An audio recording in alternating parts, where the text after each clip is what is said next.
Bonjour à vous, si vous nous rejoignez pour cette troisième et dernière partie de Villanova. Je le sais. On parle d'éducation aujourd'hui, mais alors comment ça se passe dans les autres pays? Quelles sont les particularités du système éducatif à l'étranger? Pas d'inquiétude, nous avons pensé à tout sur Villanova. L'équipe du mercredi est là, prête à répondre à ces questions qui concernent bien sûr l'éducation de nos enfants.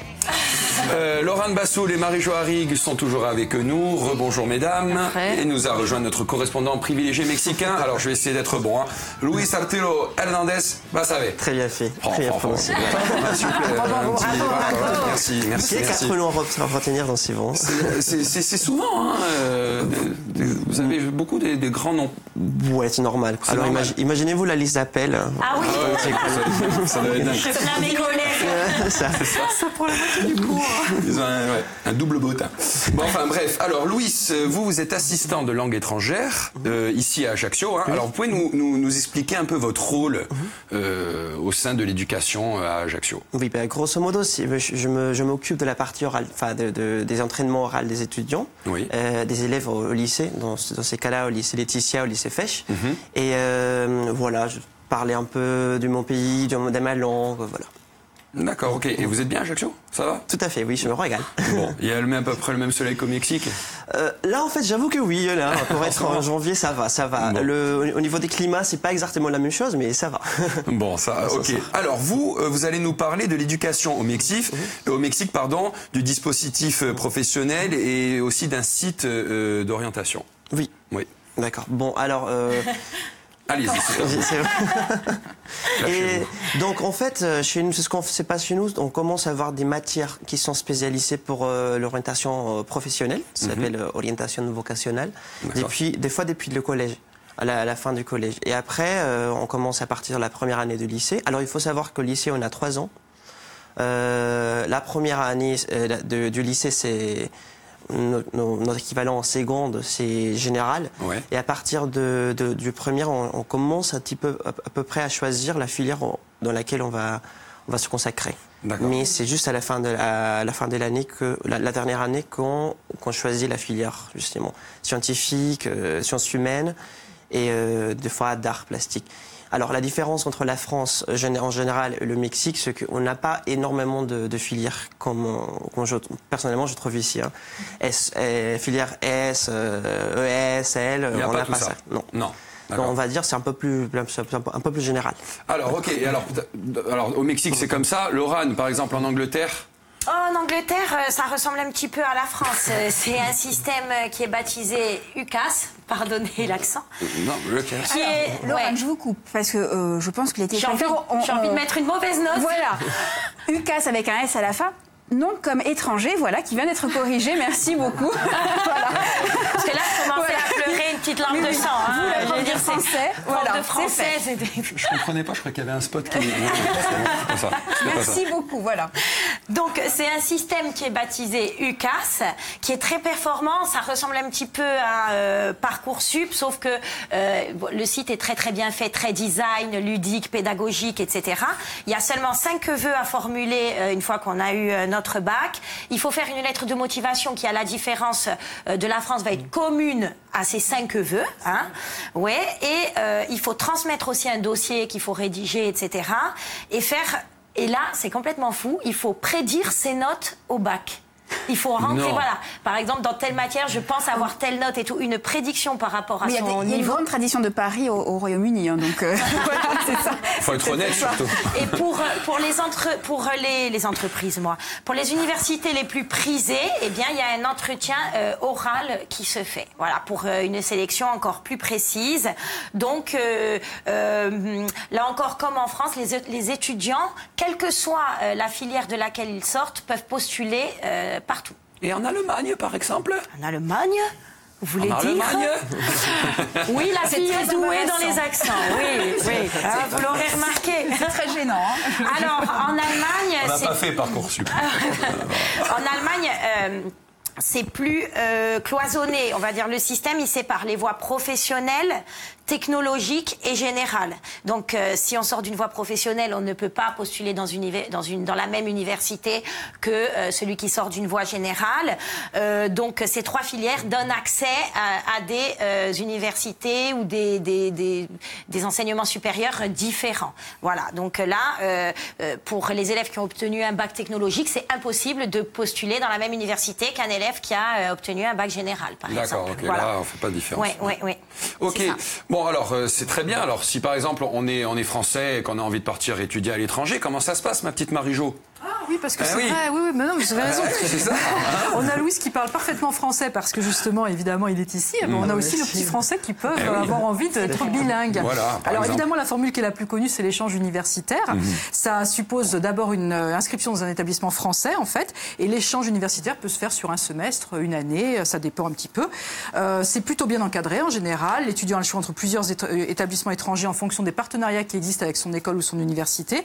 Et les démarches s'effectuent auprès d'un service de relations internationales de l'université qui les accompagne aussi dans toutes les étapes. Parce que parfois, on demande un test de langue. Aussi quand même être là. Oui.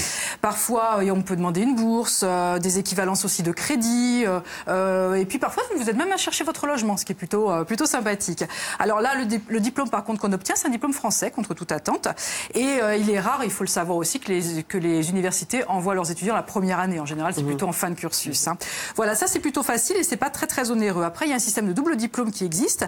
Ça s'appelle aussi une formation intégrée. Et dans ce programme-là, on fait un cursus à la fois en France et dans un autre pays. Alors évidemment, vous vous renseignez auprès de votre université parce que l'idée c'est pas de faire un demi-cursus français, un demi-cursus anglais, je ne sais quoi, ça ne fonctionnerait pas. Il faut vraiment que ça fonctionne, que ce soit un vrai partenariat et du coup vous vous retrouvez avec un diplôme qui est valable dans les 2 pays dans lesquels vous avez fait votre diplôme. Après si vous n'êtes pas bon en langue, vous faites d'abord un séjour linguistique. Ça évidemment c'est complètement hors proposition scolaire, voilà. Donc le problème, c'est que c'est un peu onéreux parce qu'en général, ce sont des structures privées, évidemment, mais ça peut vous remettre à niveau parce que tout le monde n'a pas le niveau pour tout de suite écouter des cours quand même et les suivre dans une université ou une école. Et puis aussi, vous pouvez partir tout seul. Partir seul.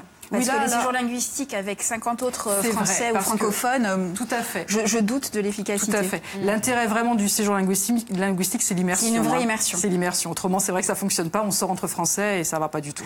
Et puis après, vous pouvez aussi partir seul en vous débrouillant tout seul comme un grand, mais c'est très contraignant parce qu'il faut que vous trouviez tous les systèmes de visa, les systèmes universitaires, mais aussi la valeur des diplômes parce que les diplômes sont pas cotés de la même manière. En France, par exemple, une école de commerce, c'est souvent les privés qui vont être les plus cotés. En Angleterre, c'est quand on sort du public en général qu'on trouve plutôt des emplois facilement. Voilà, donc il y a tout un tas de choses à voir. Et un site qui est très sympa, un petit blog collaboratif qui s'appelle Jeunes à l'étranger, qui donne pas mal de pistes et des témoignages. Jeunes à l'étranger. Oui. D'accord. Louis, vous, merci beaucoup Marie-Jo. Louis, au niveau de la langue, comment ça s'est passé pour vous quand vous êtes arrivé en France? Vous parliez déjà français? J'avais un niveau en fait, parce que chez nous, à l'université, pour venir à l'étranger, il faut avoir un certain niveau de langue.